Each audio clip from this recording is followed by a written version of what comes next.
Hi everyone, it's Jimben Island here, and today I'm hanging out with my friend Frank Gerard, and together we're going to talk about choosing the right website hosting plan for your website.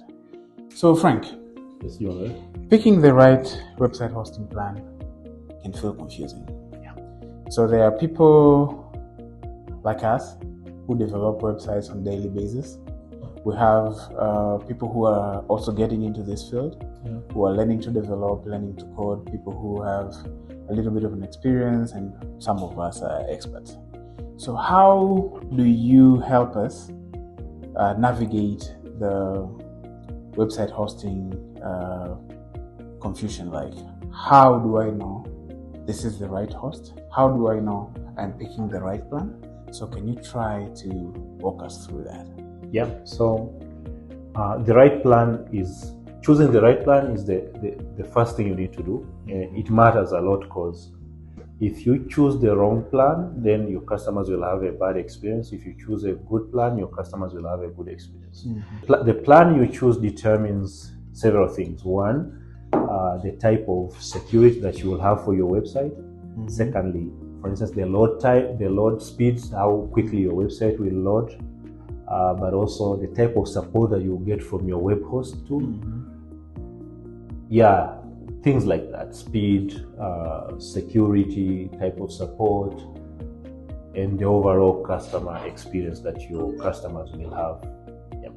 All right, Frank. So you talked about three key things, if I got you right: speed, security, and customer support. Yep. So let's start talking about speed. What is the optimal or the right speed that a website should have? So once I open a website, what is the maximum wait time should I wait for the website to open before I lose my interest? So a good host should provide a hosting plan that loads in a few seconds, maybe 3 to 5 seconds max, because people have a very short attention span. Mm-hmm. So a good hosting plan should load in something less than 5 seconds. The website should have loaded so that people can stay on the website. Otherwise, they will bounce and go to your competitor. All right, thanks. So moving to another thing, you said about security. What are you really into when talking about security?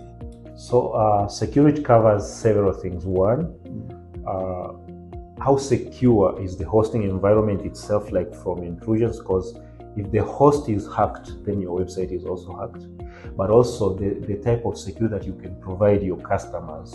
For instance, things like SSL certificates. These are certificates that ensures, or at least shows the customer that the website is hosted in a secure environment, and any transaction that they will do on the website will be secure. So it builds trust with the end customers, but it actually also protects the end user while they are using the website. So it's both the security that the customer gets on the website, but also the security of the host environment itself. Yeah. Okay, so it's an endless chain. Yeah. You just need to be in a safe environment. Yeah.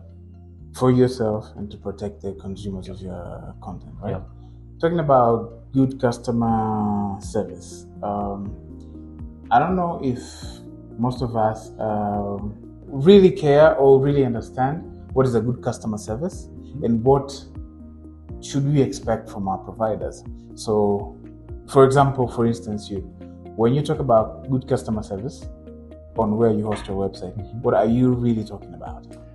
There are several things. First is the speed of the support itself. Like, your host should be available 24/7 or at least near 24/7. That means if you have a problem, you can reach them immediately, and then they can resolve it on a timeous manner. The second thing you need to look at is the channels for support. They need to have several channels, like you should be able to reach them on the phone, on email, maybe on social media. So there should be several channels, because if you have many channels, that means you increase the likelihood of reaching them. So it's the speed itself, the channels for the support, but also the quality of the support, because you could reach a person on time and everything, but if they have the wrong support people, they may not be able to resolve the problem that you're facing. All right. So Frank, Yes, Jumbe. in our previous videos we talked about, I think we mentioned 3 types of hosting. Yeah. Shared hosting, VPS hosting, and dedicated hosting. So which scenario fits in each type of category? So let's say I just have a blog. I always post or write articles about my cooking, fashion, or something, or either have a small office with 5-10 employees and I just need a website for my customers. Which is the right plan for me?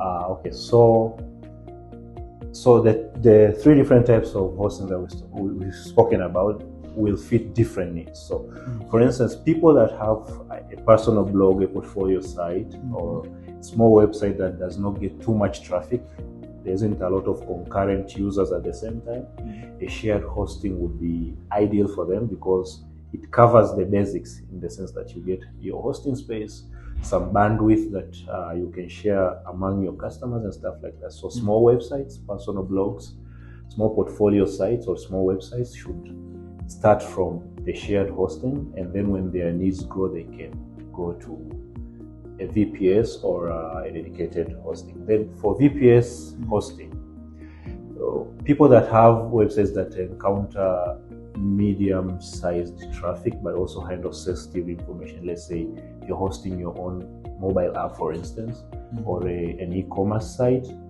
a VPS hosting would be ideal. It offers more resources than a shared hosting, but not too much like a dedicated hosting space. So you need a VPS because you need more resources. Yes. All right. And you also need to manage the resources privately. Yeah.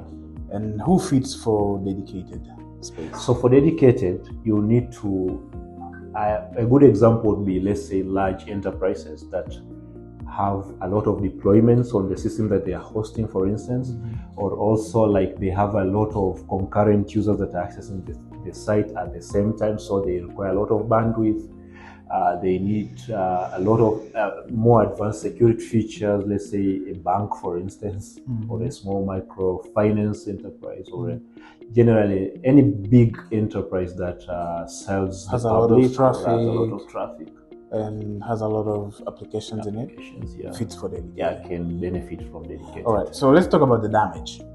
Okay. So now we've talked about who fits where. Yeah. But does these plans come at a same cost so that you just don't have to pick this because it's $5? Dedicated might be $5 as well. So how are these plans different in terms of budget?